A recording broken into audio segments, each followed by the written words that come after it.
Sorry. Neutralization reactions. Yeah, the slides are still there. Neutralization reactions are a special double replacement where we're starting with H. Officially, the phase on HA is aqueous. What are we starting with? Hydrogen. The phase should be aqueous. It's acid. It's an acid. We're adding an acid and a base to do a neutralization reaction. We're neutralizing the acid. Okay? The general form is shown here. There are other examples of neutralizations because that's a horrible definition for acids. However, we've decided that you don't have enough time to talk about the better definition, so we'll worry about that if we get to that bridge. Okay? So at this stage, what we would do is just mix those two things. We generate water and then the resulting salt. That's all you need to get out of it. It's the same pattern as a double replacement. It's just better specified as a neutralization because it has that acid. Okay? So if we looked at predicting the products of this, if I was to predict, I need sulfuric acid. It's acid, so I know I have an H and I know I have an AQ. What's the rest of that?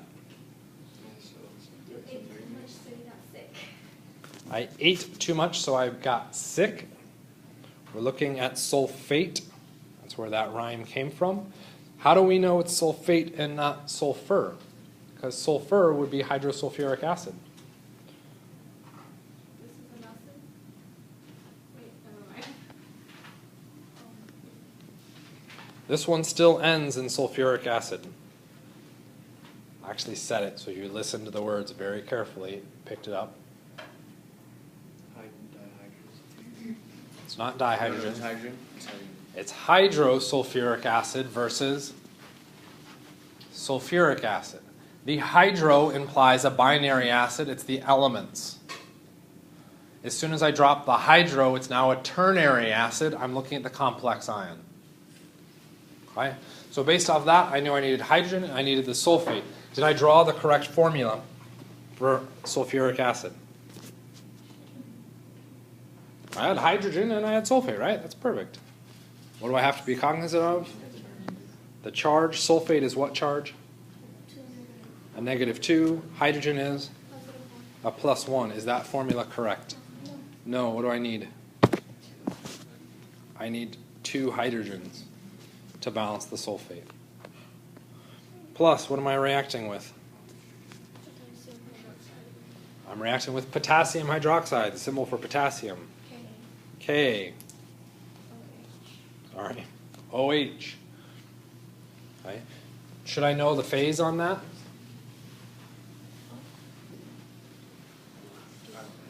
How do you know it's aqueous? No. Because we just had a slide up there where I said you needed to memorize these 3 things. Focus potassium.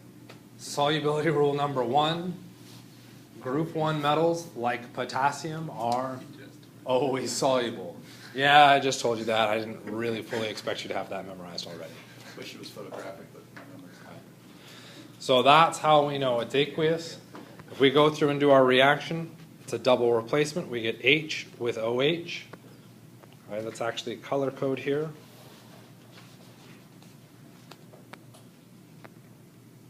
And I would then get potassium with the sulfate. By writing it out as HOH instead of water, I can better see the double replacement. I'm taking a red hydrogen with the purple OH. I'm taking the purple potassium and putting it with the sulfate. Everybody see that? Yes. Okay. Is the formula for HOH correct? Yeah. Yeah. No, because we do it. Balance the equation. Okay. Why is there a red 2 next to hydrogen and sulfuric acid? To balance the sulfate. Should that red 2 show up next to the hydrogen in HOH? No. Why not? Because it won't balance with hydroxide. Why did we have the red 2? To balance sulfate. Is the hydrogen with sulfate anymore? No. No, don't bring the 2. Okay, the reason the 2 was there was to balance sulfate. Okay? We should check and make sure that that is a correct formula. What is the charge on hydrogen?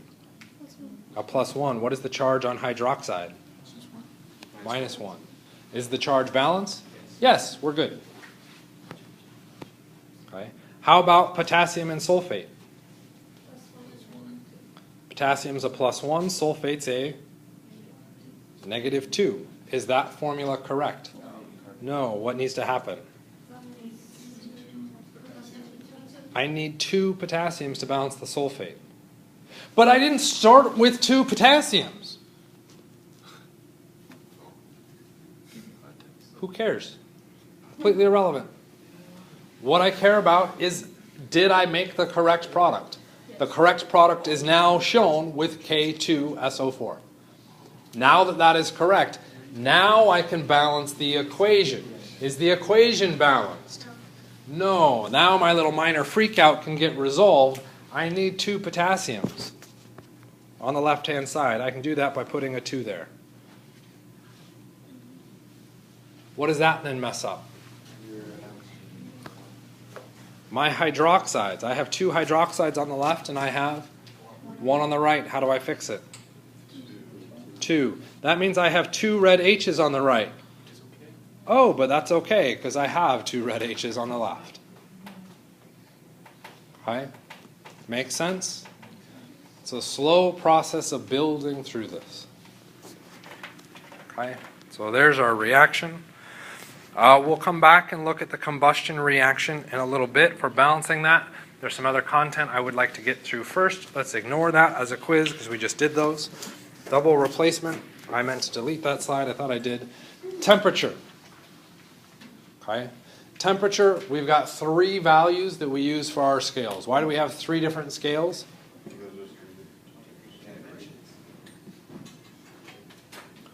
Because we wanted to make life difficult. Difficult life. We believe in revisions. Make life difficult and have lots of conversions. Okay. What does temperature measure? Yeah. It measures the average kinetic energy for the particles within an individual room. Okay. And you're like, well, isn't that heat? Heat is actually an energy, an absolute value. It's not a measure of the energy. It's an actual unit in and of itself. That was kilojoules. Okay. Temperature is a way to kind of approximate that or observe that on a scale. Right? Well, when you walk into a room, you immediately go, well, that's hot, right? Or that's cold. You notice that temperature difference. Okay? That temperature difference was probably noticed all the way back at the caveman. Oh, it's really hot outside, so I'm going to run inside this cave to protect myself from the sun. Oh, it got cooler. That's nice. Oh, let's make an observation of that and create a scale so I can now tell my friends, hey, the cave is 20 rocks and outside is 500 rocks. You don't want 500, you want the 20 rocks. They're better. Okay, let's use those rocks. Yeah, 20 rocks, 500 rocks.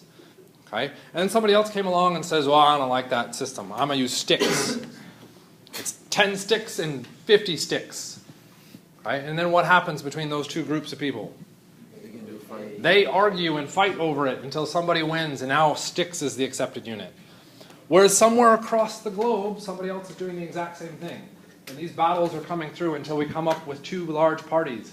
And in that issue, we have 2 large parties that now have their collective units, and they all meet together and be like, oh, we're scientists. We can agree and accept certain terms. Okay, well, you can agree to take mine. No, I'm not going to do that. You should agree to take mine. And they both agreed to disagree, and we end up with 2 different systems, Fahrenheit and Celsius. Science came along later and adapted this and said, both of your systems suck. What is wrong with Fahrenheit? What is wrong with Celsius? Celsius is based on 20, 20, Okay.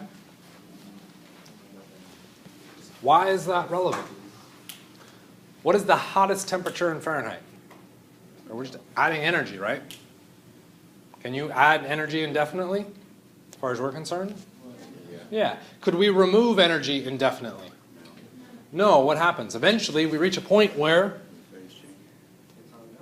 there's no more energy. Right? There's an absolute scale where there's no energy left. Where is that point for Fahrenheit, Celsius, and Kelvin? Where would we like that point to be? 0. It makes sense. There's nothing there. Let's make it 0. Right? So Fahrenheit, there's nothing lower than 0 degrees Fahrenheit. That's a lie. There's nothing lower than 0 degrees Celsius. Also a lie. Nothing lower than 0 degrees Kelvin. Well, we haven't even figured out absolute zero yet, so. If you want to open that can, you can talk to me later. Okay? But no. So Kelvin, as an absolute scale, ends at 0. Well, why do I care? Why is having things lower than 0 problematic? What is the charge on an atom that gained an electron? Negative. No, positive. So for those of you that didn't catch that or were just like, yeah, whatever, Ryland just went through negative, no positive. Exactly! What is the issue with gaining an electron? Electrons are negative. The instant we have a negative sign, stuff becomes difficult to manipulate. Celsius and Fahrenheit both have negative scales.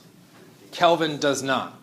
We're trying to simplify that gain a negative is actually, and you were correct on your first attempt, Ryland, a negative. Okay? Losing a negative would become a positive. Kelvin went through and said, let's just take that whole pickle out of the equation and make an absolute system. 0 is as low as we can go. Done. Okay? That is why we have the Kelvin scale. Kelvin came along much, much later, arguably because we were trying to do science and we had this stupid sign and people kept screwing up the calculation. Okay? So they said, let's just get rid of it altogether. We're going to move to the Kelvin scale. We now have 3 groups of people. Nobody agrees with everybody. And we're going to be stuck with all 3 systems, which means you are now responsible for all 3 systems and converting between them. If you're curious, common water values off of those are listed out. Right? Your temperature conversions, degrees Celsius to Fahrenheit, because that's an obvious one to memorize.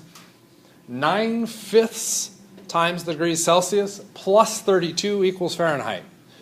Right? And when you do that, you have to make sure you're standing on your head. Otherwise, it just doesn't work. Right? For those of you saying, what? It's a joke. Okay? And now on the test, everyone's going to be standing on their head. I don't know how this works. Okay? There is an equation converting Fahrenheit to degrees Celsius. Okay? It's the reverse. It's just doing algebra. Okay?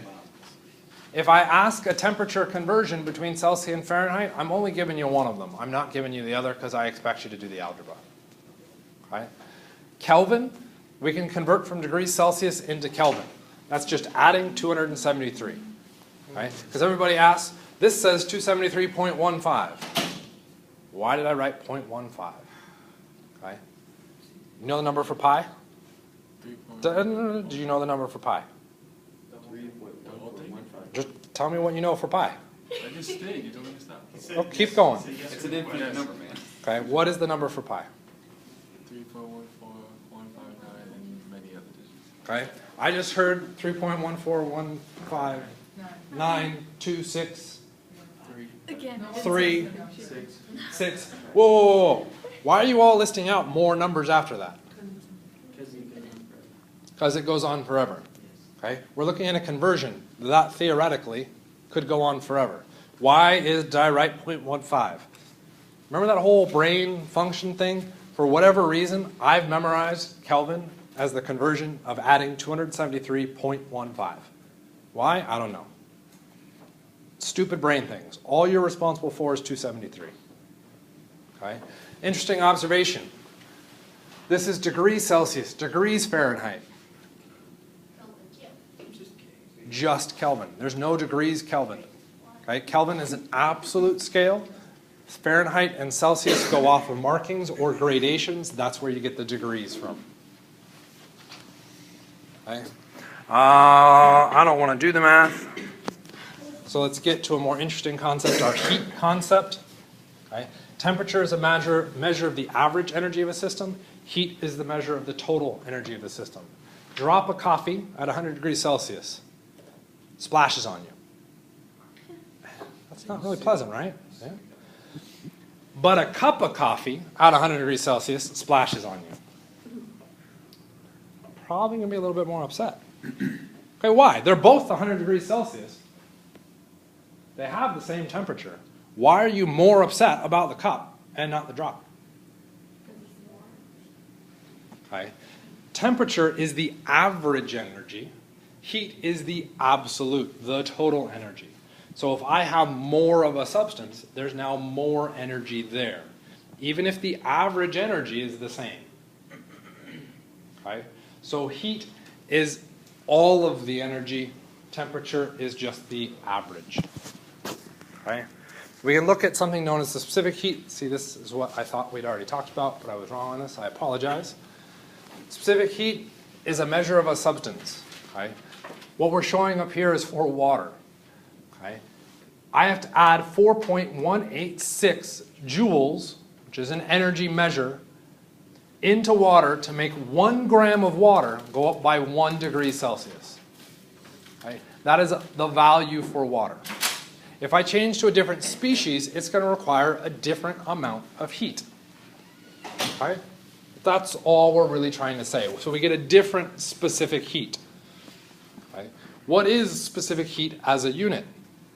It relates joules, grams, and degrees Celsius. We have a conversion factor. Remember all the dimensional analysis fun stuff? We could do tons of dimensional analysis with this conversion factor. And we can get super excited about it, except I don't want to do that. Does anybody want to do that? So let's not do that.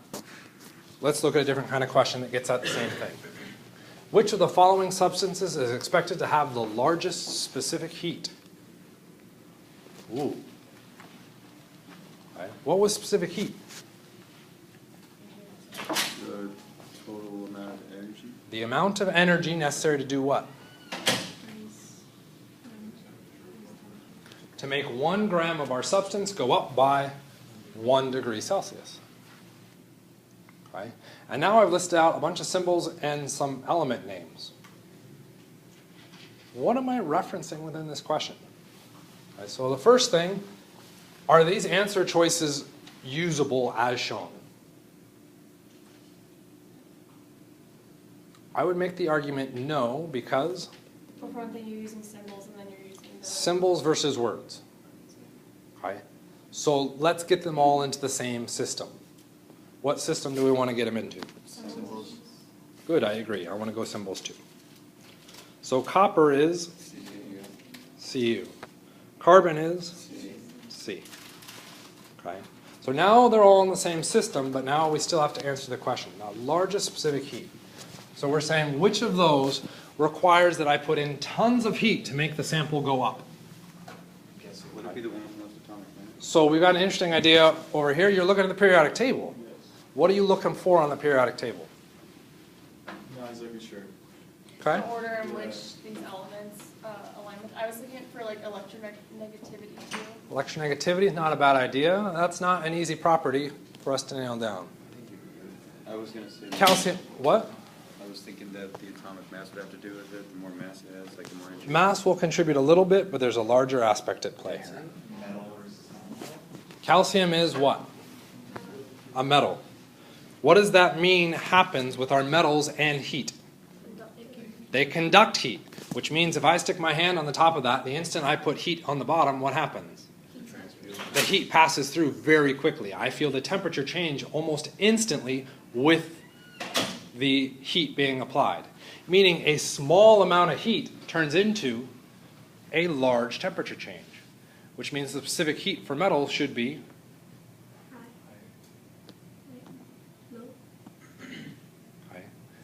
for a metal, it conducts the heat very quickly. I put a match on the bottom, there's my little bit of heat, and immediately what do I feel at the top? A temperature change, right? Right? That means a small amount of heat, and it's immediately changing the temperature. The heat was our energy term, which is located where? Numerator or the denominator? Numerator. Joule was our numerator. Okay. So if that value is small, I feel a temperature change instantly. So our metals will have very small specific heats. What is chromium? It's not a sorry, I was thinking something else. Yes, it's a transition metal, but let's just stick with metal. Copper? Lead? Carbon? Non-metal. What's our property for non-metals? Not good conductors of heat. In fact, they were insulators. Okay? Which means if I put heat underneath a piece of carbon, I'm going to have to wait a significant amount of time for that heat to make it through to my hand because it does not conduct the heat. I have to put a lot of heat in, which means its specific heat will be larger in comparison to the metals. This is a really fun question, in my opinion, because it brings in the concept of specific heat. It brings in the characteristics of our metals and nonmetals, which we learned way back at the beginning of the semester. Like, oh, we'll never use that again. Yep, here it comes. Right? It also, because of how the multiple choice answers were supplied, required understanding the names matching our symbols for our elements. And notice our symbols, nearly all of them begin with C, just to make it even more kind of a cluster bomb on trying to solve it out and get it organized. Okay? What's an easy way to change this question? Switch from largest to lowest. Instead of being largest, let's make it the smallest specific heat. Now what becomes problematic with our answers? All of those are metals. That becomes really hard to answer, right? So I don't want to do that or make you do that because that requires me teaching you a whole lot more content. How do I change the question? If I'm going to make that smallest, what else do I have to change? The answers into a bunch of non-metals. Okay, so give me a non-metal. Oxygen. Chlorine, bromine. Now, is it different between a non-metal, like a gas and a liquid? Don't go there. You want to put again. Just say don't bother. Walk away. Yeah, just walk away. Okay, so that's what was suggested. There we go. Oh, we need one. We need a metal. We need a metal. Okay. Now we have an answer. Okay. Based off of understanding a relatively complex concept of specific heat, tying it back to the relatively uncomplex concept of knowing the properties of metals and nonmetals for our elements. Right? Really neat question. Not to be any more heavy-handed with hints. Okay. Conversions. This might be relevant to take a look at, but we're running out of time, so I'm not going to look at it. We're going to cover kind of the big concept ideas that you've already been working with. Conservation of mass. Right? I cannot destroy matter. This is why when we balanced equations, I had to make sure sodium showed up the same amount on both sides. That's conservation of mass. We've used this already, right? But there's other applications. Okay? Let's apply it to hydrogen plus oxygen to produce water. Okay? For those of you who know something about moles, let's test this. I didn't make you read about moles yet, did I? Not yet. God. Please. No, not on my face. No, I've read And about stop it. thinking about other locations for moles. We'll worry about that some other time. Right. Let's say we've got 3 grams of hydrogen and 6 grams of oxygen.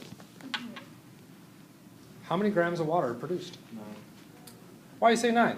Conservation of mass. Conservation of mass, I cannot create or destroy matter. That has to equate across. Okay. For those of you that look like you're frantically trying to convert out moles and all that fun stuff, stop, because I just made up the numbers. Pretty sure those are wrong. You can still do it. You find the limiting reactant. Okay. So the limiting reactant concept is going to pop up in a little bit. We don't even need to worry about that. There is no limiting reactant. This is conservation of mass. Okay. In a conservation of mass question, we're saying all of that reacts. You just add it up. Okay. Does it always work? Okay.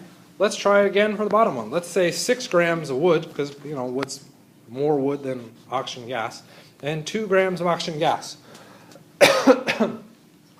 How much water is produced? Gas plus water.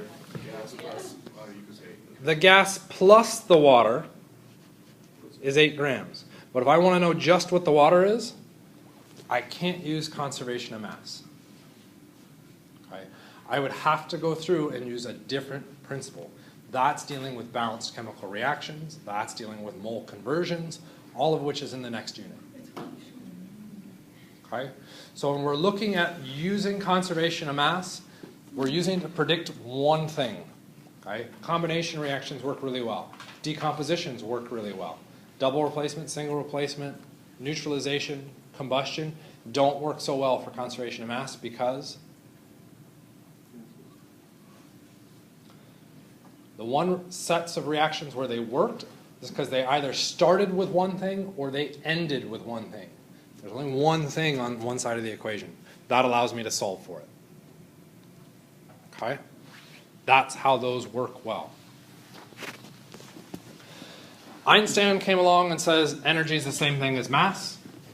You can interchange them, which means we have to conserve energy whenever we run through a reaction. So what are our forms of energy? I know you guys read this a long time ago. Mechanical. We have mechanical, heat, light, chemical, Physical. electrical. Okay? We got enough of them that I'm happy with it. Heat, light, chemical, electrical, mechanical, nuclear. Those are our 7 or 6. Like I said, numbers. 6 primary forms of energy. Okay? We cannot destroy energy, but I can convert it from one system to another.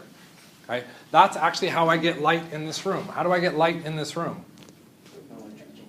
Okay? From electrical energy. Where did I get the electrical energy from? Okay? From mechanical. Where did I get the mechanical energy from? Nuclear.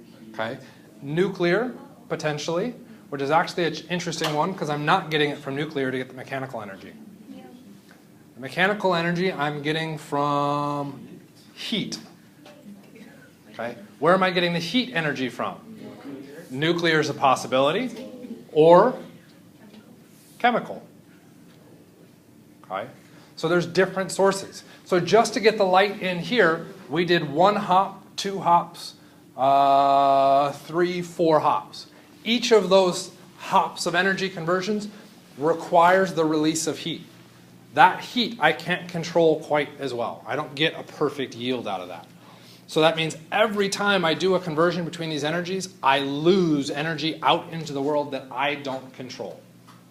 Which then means the efficiency of producing my lights drops down. Okay, and I end up making energy or getting access to energy that I don't fully use. That becomes problematic. So how could we prevent that loss? Our goal was to get light here, right? How do I prevent that from ever happening as a loss? Find something that allows you to have less steps. We're still trying to figure that out. Arguably, no, we have that figured out. We just don't like the solution. How can I get light into this room? Open a window. Put in a skylight. Do the classroom outside. Okay? We can use the natural light that's already being provided by the sun. Okay? So we have access to that. We just aren't taking advantage of it.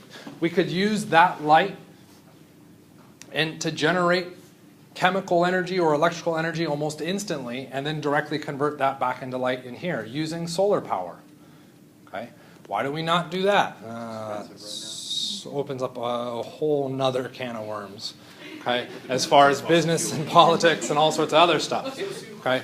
But a very large aspect of our energy production and our energy lifestyle comes from trying to convert those species. And if we look at the large aspects of what we're concerned about as far as advancing as humankind as a species forward, usually comes back to how do I get those different forms of energy to appear when and how I want them. For instance, mechanical energy. You all probably use the mechanical energy today to get your car here. Okay? What are we doing to get your car here? It's an engine.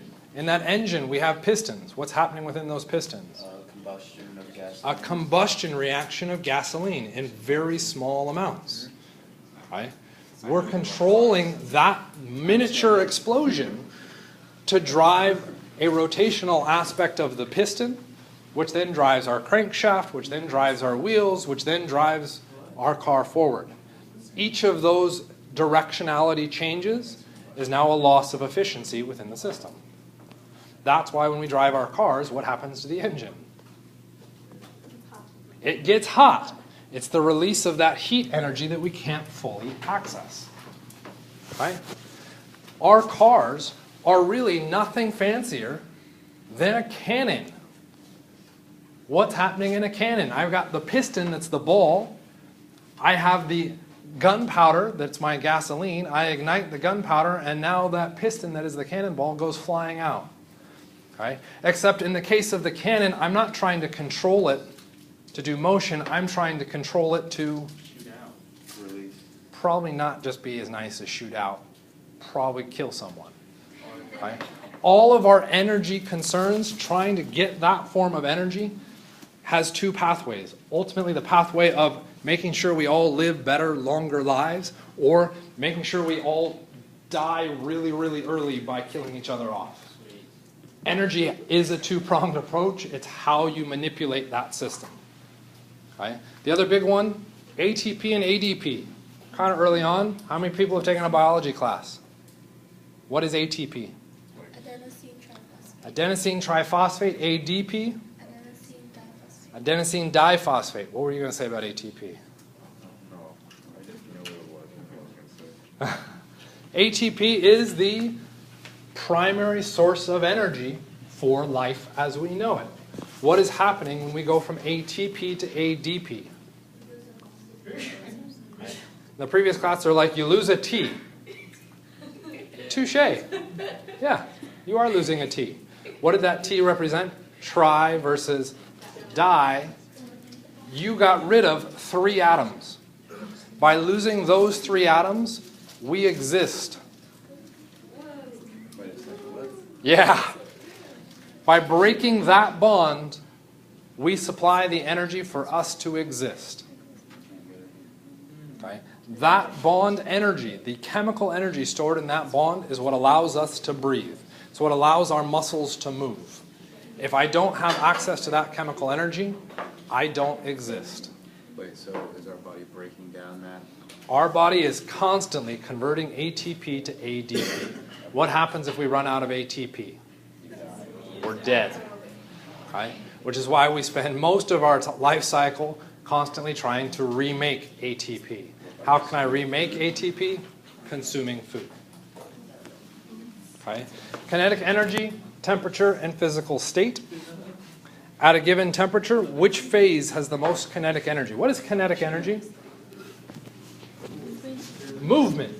Which phase has the most movement? Gases. So they have the most kinetic energy at a given temperature.